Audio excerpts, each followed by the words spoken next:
तिमिरन्धस्य ज्ञानाञ्जनशलाकया चक्षुरुन्मिलितं येन तस्मै श्रीगुरवे नमः। नमो विष्णुपादाय कृष्णपृष्ठाय भूतले श्रीमते भक्तिवेदान्त स्वामिनिति नामिने। नमस्ते सरस्वती देवी गौरवाणी प्रचारिणे निर्विशेष शून्यवादी पाश्चात्य देशतारिणी। वाञ्छाकल्पतरुभ्यश्च कृपा सिन्धुभ्यैव च पतितानां पावनेभ्यो वैष्णवेभ्यो नमो नमः। जय श्री कृष्ण चैतन्य प्रभु नित्यानंद श्री अद्वैत गदाधर श्रीवासादि गौर भक्तवृंद।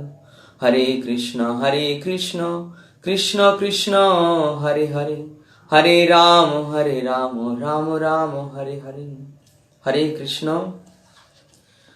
श्री ईशोपनिषद मंत्र 8 ভক্তিশাস্ত্রী স্টুডেন্টদের জন্য ধারাবাহিকভাবে আমাদের এই ঈশোপনিষদের আলোচনা হচ্ছে। আজ আমরা মন্ত্র 8 আলোচনা করব। সপরযোগাচ্ছুক্রমকায়মব্রণ মস্নাবিরম শুদ্ধমপাপবিদ্ধম কবির মনীষী পরিভূষয়ম ভূর্যথা তত্ত্বতর্থন বেদধাচ্ছাৎ সতীভ্যো সমাভ্য। অনুবাদ: এই প্রকার ব্যক্তি তত্ত্বত সর্বশ্রেষ্ঠ, অদেহী, সর্বজ্ঞ, নিষ্কলঙ্ক, শিরাহীন, শুদ্ধ, অপাপবিদ্ধ এবং স্মরণাতীত কাল থেকে সকলের মনোবাঞ্ছা পূরণকারী স্বয়ং সম্পূর্ণ মনীষীকে জানতে পারেন। তো দেখুন, এই অনুবাদে বর্ণনা করা হয়েছে যে ভগবানের বর্ণনা করা হয়েছে, ভগবানের স্বরূপের বর্ণনা। ব্রহ্মাজি যেমন ব্রহ্মসংহিতার প্রথম শ্লোকে বর্ণনা করছেন, ঈশ্বর পরম কৃষ্ণ সচ্চিদানন্দ বিগ্রহ অনাদিরাদির গোবিন্দ সর্বকারণ কারণম।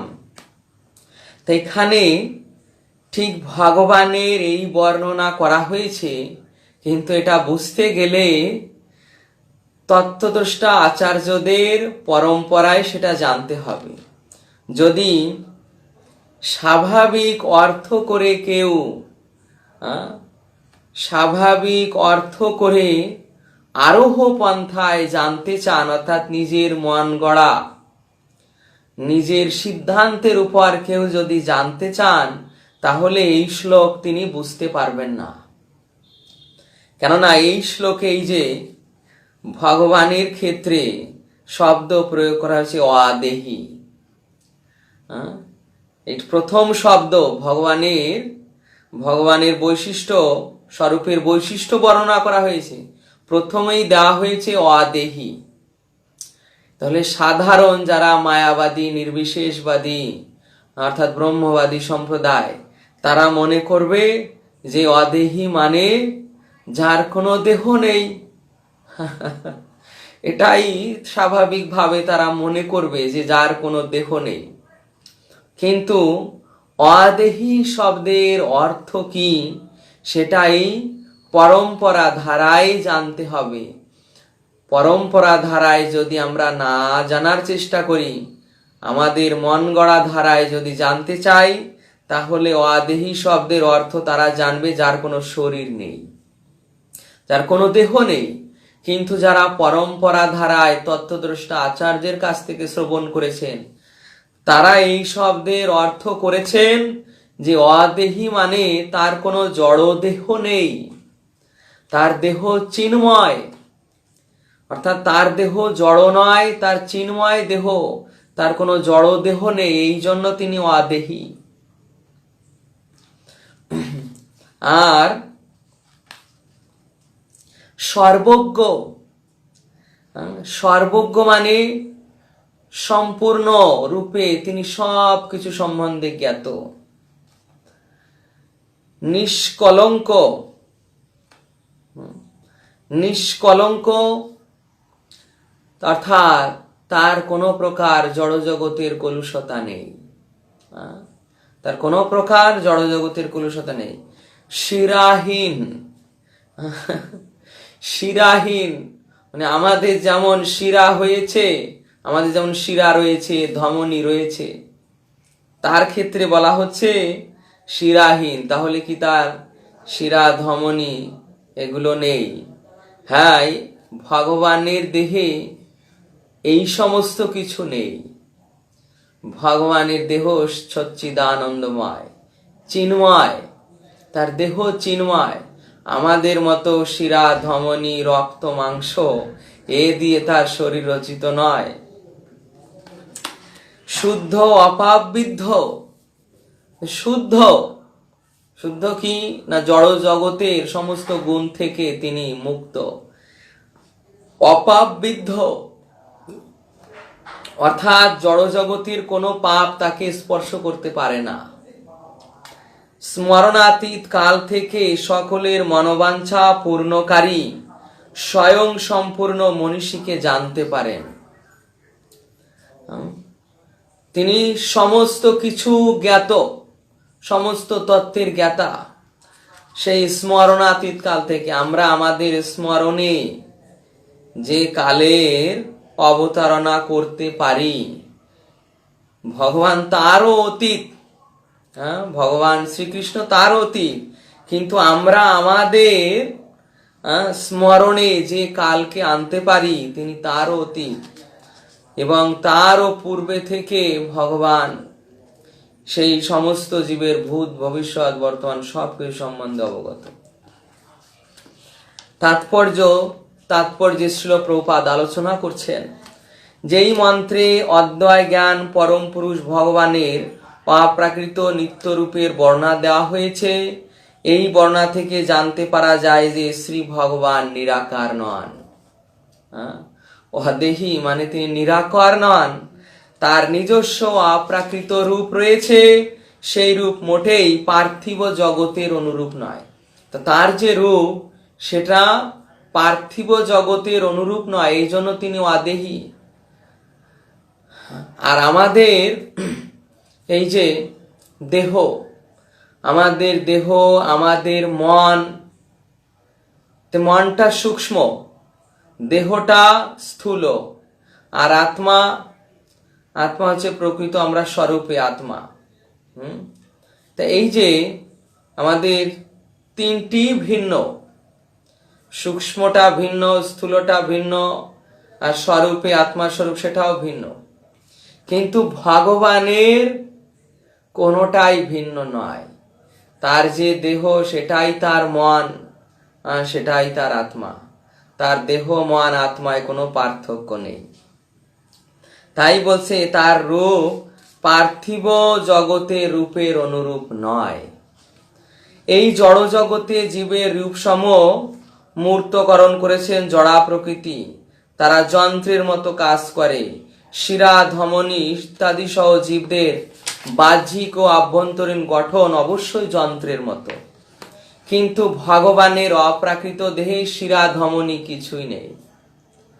আমাদের দেহে শিরা ধমনী সবকিছু বর্তমান, রক্ত মাংস অস্থি চর্ম এগুলো সব বর্তমান, কিন্তু ভগবান শ্রীকৃষ্ণের এই প্রকার দেহ নয়। তার দেহ সচ্চিত আনন্দময়। তার যে দেহ সেটাই নিত্য, ওটাই জ্ঞানময় এবং সম্পূর্ণটাই আনন্দময়, চিন্ময় আনন্দময়। ব্রহ্ম সংহিতায় তার এই প্রকার সচ্চিদ আনন্দময় বিগ্রহের বর্ণনা করেছেন ব্রহ্মাজি। তাই এখানে বলা হয়েছে যে তার রূপ আমাদের মতো নয়। শাস্ত্রে বলা হয়েছে যে ভগবানের রূপের অনুকরণে ব্রহ্মাজি আমাদের এই শরীর রচনা করেছেন, কিন্তু ভগবানের রূপ প্রকৃতপক্ষে সচ্চিদানন্দময়, নিত্য জ্ঞানময়, আনন্দময়। কিন্তু আমাদের এই দেহ কৃষ্ণের অনুকরণে রচিত হলেও এটা হচ্ছে জড় উপাদান দ্বারা তৈরি। হ্যাঁ, ক্ষিতি অপতেজ মরুদ্বম, হ্যাঁ, মাটি, জল, তারপর অগ্নি, বায়ু, আকাশ, এই পঞ্চভূতের স্থূল দেহ কৃষ্ণের অনুকরণে, কিন্তু উপাদান ভিন্ন। আমাদের জড় উপাদান আর কৃষ্ণের চিন্ময়। আমাদের আত্মার সঙ্গে দেহের মনের পার্থক্য আছে, কিন্তু কৃষ্ণের আত্মার সঙ্গে দেহের মনের কোনো কিছুর পার্থক্য নেই। আমাদের মতন রূপ তার নেই। আমরা যেই রূপ ইন্দ্রিয়ের দ্বারা প্রত্যক্ষ করি তিনি সেই রূপ বর্জিত। আমরা যে রূপ এই চোখের দ্বারা দর্শন করি তিনি সেই রূপ বর্জিত। অর্থাৎ এই চোখের দ্বারা তার ওই সচ্চিদানন্দময় রূপ দর্শন করা যায় না।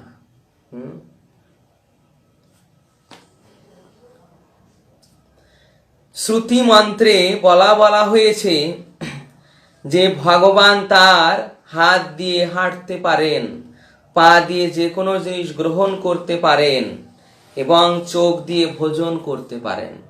দেখুন, অদ্ভুত বর্ণনা যে ভগবানের ইন্দ্রিয়গুলো পূর্ণ। যে ত্রুটি আমাদের মধ্যে থাকে, চারটি ত্রুটি: ভ্রম, প্রমাদ, বিপ্রলিপ্সা, করণাপট। এই করণাপট মানে ইন্দ্রিয়ের অপূর্ণতা। আমাদের ইন্দ্রিয়গুলো অপূর্ণ। আমরা আমাদের চোখ দ্বারা ভোজন করতে পারি না। তারপর চোখ দিয়ে কথা বলতে পারি না। এক একটা ইন্দ্রিয়ের কাজ করবে। চোখ দিয়ে কেবল দর্শন করা যাবে, নাসিকা দিয়ে কেবল ঘ্রাণ নেওয়া যাবে, জিহ্বা দিয়ে কেবল গ্রহণ করা যাবে। তো এই যে এক একটা ইন্দ্রিয় দিয়ে এক একটা কার্য, কোনো ইন্দ্রিয় দিয়ে সম্পূর্ণ কার্য করা যায় না। সম্পূর্ণ ইন্দ্রিয়ের কার্য করা যায় না। এই যে একাদশ ইন্দ্রিয়, একটা ইন্দ্রিয় দিয়েও একাদশ ইন্দ্রিয়ের কার্য করা যায় না। জিহ্বা দিয়ে বড় জোর দুটি কার্য, যেমন এই যে কথা বলা আর গ্রহণ করা, প্রসাদ গ্রহণ করা, দুটো কার্য হয়। তো এইরকম একটি বা দুটি কার্য হয়ে থাকে, কিন্তু সমস্ত ইন্দ্রিয়ের কার্য এক ইন্দ্রিয় দিয়ে হয় না। কিন্তু ভগবানের ক্ষেত্রে ভগবান একটা মাত্র ইন্দ্রিয় দিয়ে সমস্ত ইন্দ্রিয়ের কার্য করতে পারেন। যেমন চোখ দিয়ে তিনি যেমন দর্শন করতে পারেন, তিনি আহার করতে পারেন, কথা বলতে পারেন, কিন্তু আমাদের সেটা হয় না। যেমন মন্দিরে আমরা ভোগ লাগাই, ভগবান তার দৃষ্টিপাতের মাধ্যমে ওটা গ্রহণ করছেন। এইভাবে তার ইন্দ্রিয়গুলোই পূর্ণ। এই জন্য এই মন্ত্রে তাকে শুক্রম বা সর্বশক্তিমান বলা হয়েছে, যে তার ইন্দ্রিয়গুলো সমস্ত ইন্দ্রিয়ের কার্য করতে সক্ষম, তিনি সর্বশক্তিমান।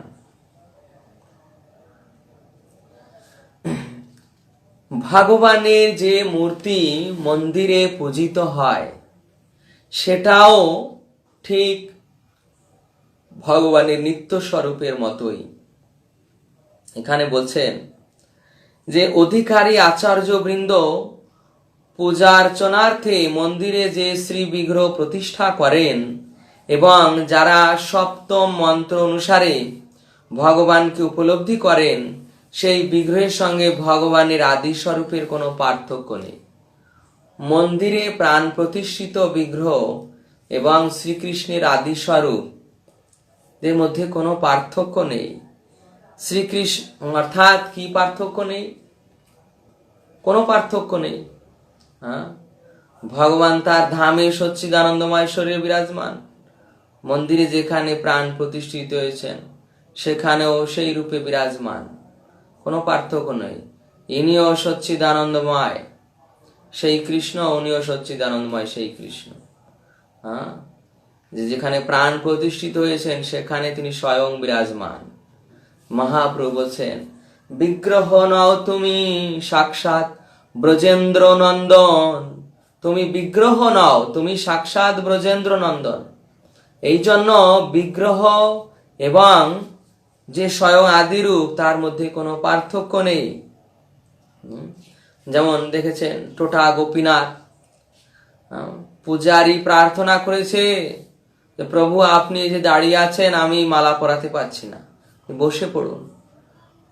বলা মাত্রই সেই গোপীনাথ বসে পড়েছেন, এখনো বসা অবস্থায় আছে। সাক্ষী গোপালের কাছে গিয়ে নিবেদন করা হয়েছে, হে প্রভু, এই যে ব্রাহ্মণের সত্য রক্ষার জন্য আপনি কৃপা করে আমার সঙ্গে চলুন। বিগ্রহের কাছে গিয়ে ছোট বিপ্র প্রার্থনা করছে, চৈতন্য চরিতামৃতে বর্ণনা রয়েছে। ছোট বিপ্র প্রার্থনা করলে বড় বিপ্রের সত্য বাক্য রক্ষার জন্য গোবিন্দ সেই বিগ্রহ হয়েও তিনি ওই ছোট বিপ্রের পিছনে পিছনে হেঁটে গিয়েছেন। সেই বৃন্দাবন থেকে উড়িষ্যা তিনি পায়ে চলে গিয়েছেন। তারপর সাক্ষী গোপাল দেখুন, মাধবেন্দ্র পরিপাদ সেখানে গিয়ে মনে মনে একটু চিন্তা করেছিলেন যে এখানে এই যে শুনেছি গোপীনাথের ক্ষীর ভোগ লাগে, অমৃত কেলি, এটা যদি একটু পেতাম আমি আমার গোপালকেও তা নিবেদন করতে পারতাম। গোপীনাথ স্বয়ং দ্বাদশ ভাণ্ড থেকে একটি ভাণ্ড ক্ষীর চুরি করে তার ধরার আঁচলের তলে লুকিয়ে রেখেছেন। বিগ্রহ হয়েও তিনি এটা করছেন, অর্থাৎ সে বিগ্রহ আর স্বয়ং রূপের মধ্যে কোনো পার্থক্য নেই।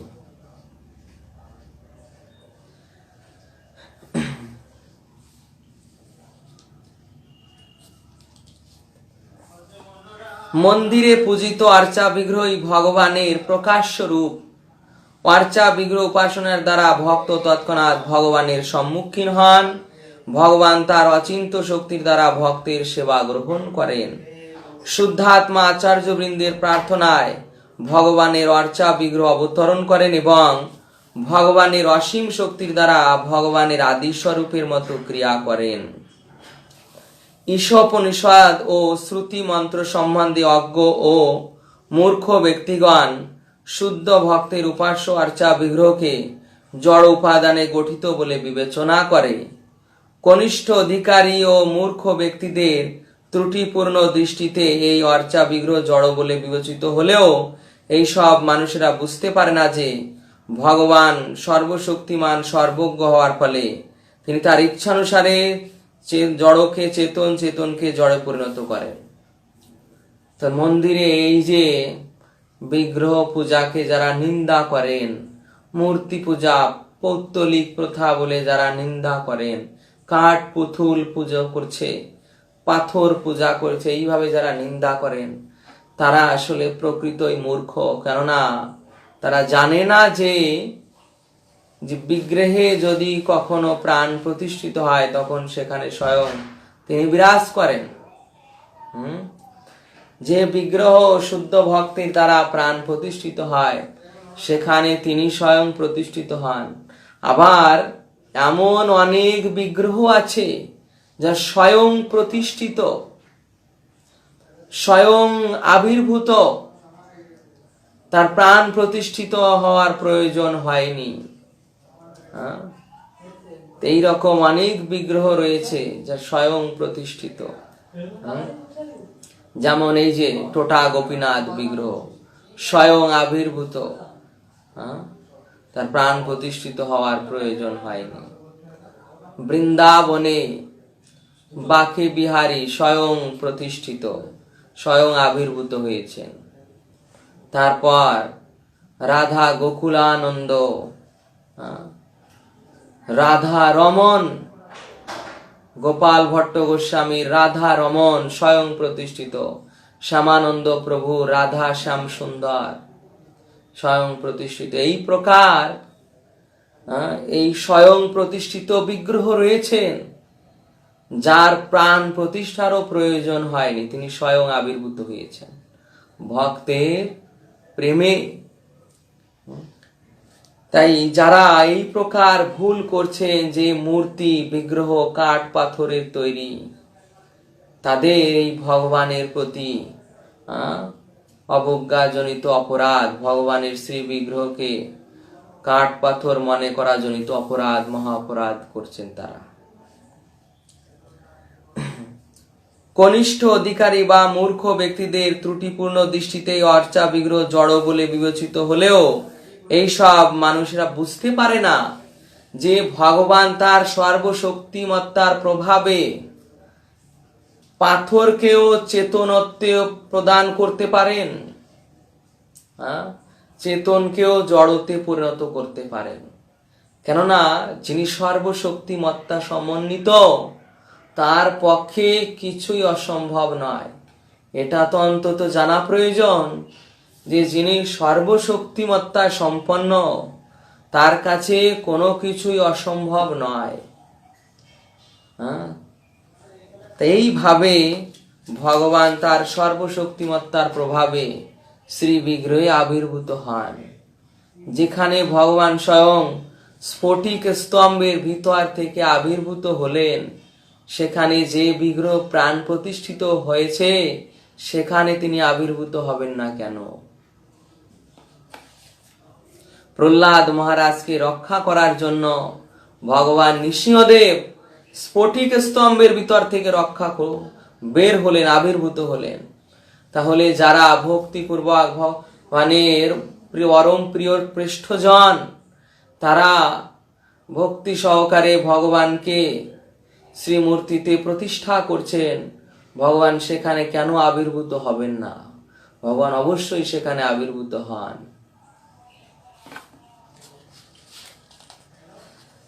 ভগবান বলছেন যে এই প্রকার অনুভূতি অনুভব কেবল তারাই লাভ করতে পারে যারা তার প্রতি শরণাগত। কেবলমাত্র তার প্রতি শরণাগতির মাত্রা অনুসারে তিনি নিজেকে প্রকাশ করেন। আর ভগবান নিজে কারো কাছে নিজেকে প্রকাশ করেন তার শরণাগতির মাত্রা অনুসারে। কেউ মোটেই শরণ গ্রহণ করেনি, তাহলে তার কাছে ভগবান নিজেকে কখনোই প্রকাশ করে না। তাদের ওই নির্বিশেষবাদ মায়াবাদ দর্শন দিয়ে তাদের জ্ঞান দৃষ্টিকে ঢেকে দেওয়া হয়। এটা হচ্ছে মায়ার পর্দা। এই যে নির্বিশেষবাদ, শূন্যবাদ, মায়াবাদী ভাষ্য, শঙ্করাচার্যের শারীরক ভাষ্য, এ হচ্ছে মায়ার পর্দা।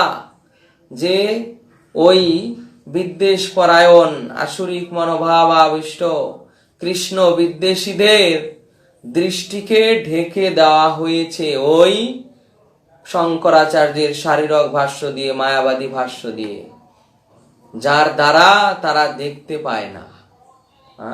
এটা তাদের উপর একটি দণ্ড স্বরূপ, কিন্তু তারা এটা বুঝতে পারে না।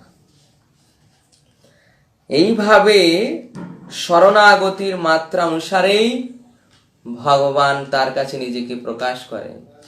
কারো সামনে যদি মায়ার পর্দা থাকে, তাহলে সে ভগবানের কাছে শরণাগত হতেই পারবেন না। সবকিছু দেখছে মায়া, শরীর মানেই মায়া। এই প্রকার যারা সিদ্ধান্ত নিয়ে চলছে, তারা মনে করে যে এই ভগবান বিষ্ণু, ভগবান শ্রীকৃষ্ণ এই জগতে আবির্ভূত হয়ে যে শরীর গ্রহণ করে, সেটাও মায়ার দ্বারা।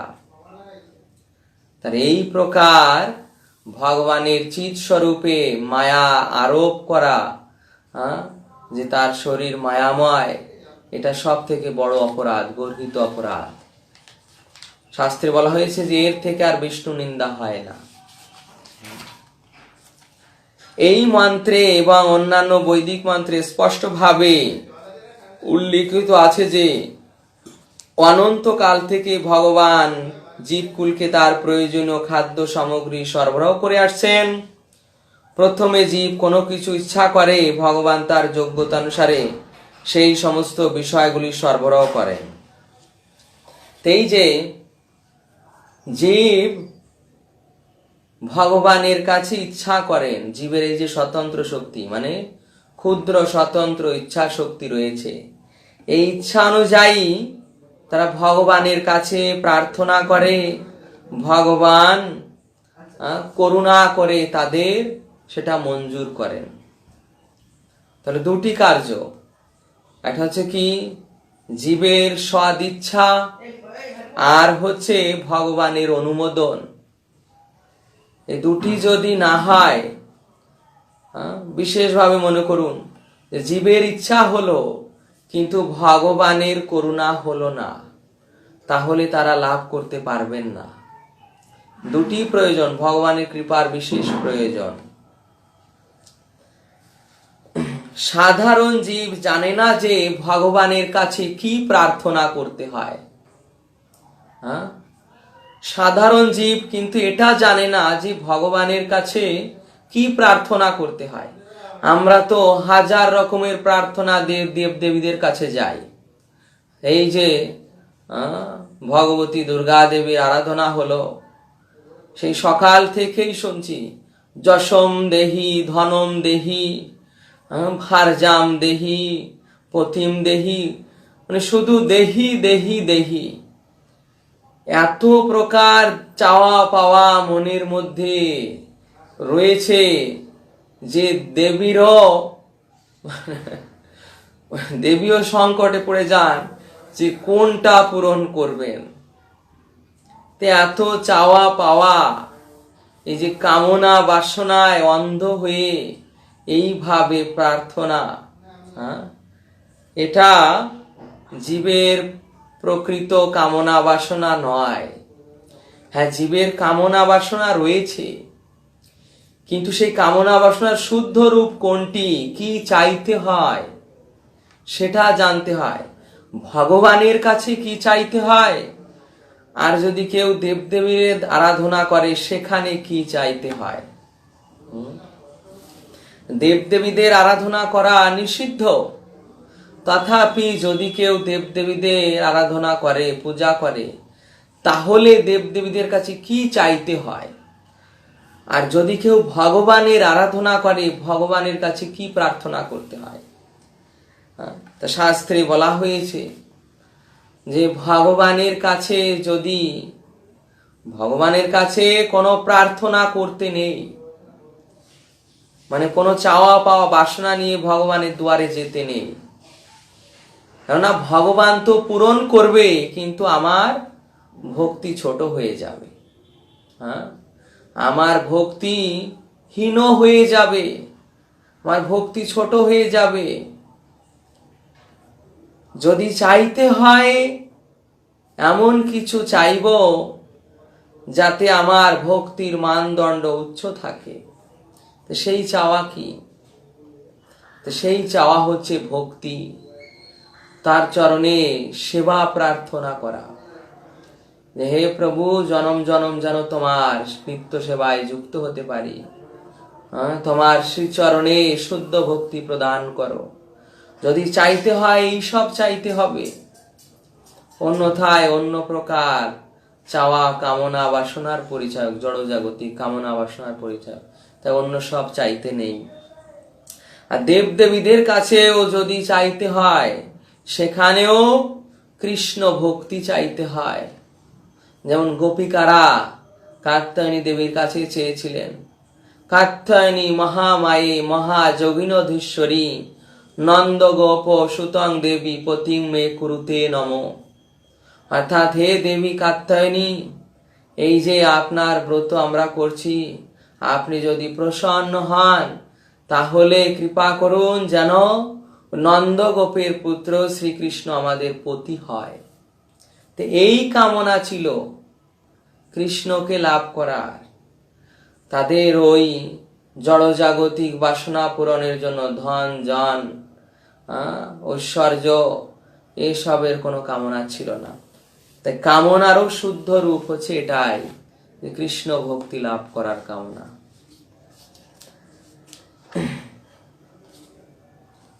ভগবানকে পরিভু বা সর্বশ্রেষ্ঠ বলে বর্ণনা করা হয়েছে। এই যে ভগবানকে এখানে পরিভু বলে বর্ণনা করছে, অর্থাৎ সর্বশ্রেষ্ঠ, কেউ তার সমকক্ষ নয়, হ্যাঁ, কেউ তার থেকে শ্রেষ্ঠ নয়, ভগবানই সর্বশ্রেষ্ঠ। রূপে গুণে লীলা মহিমা দেবতারাও নয়, ব্রহ্মাজিও নয়, শিব নয়, এমনকি শ্রী নারায়ণও কৃষ্ণের সমান নয়।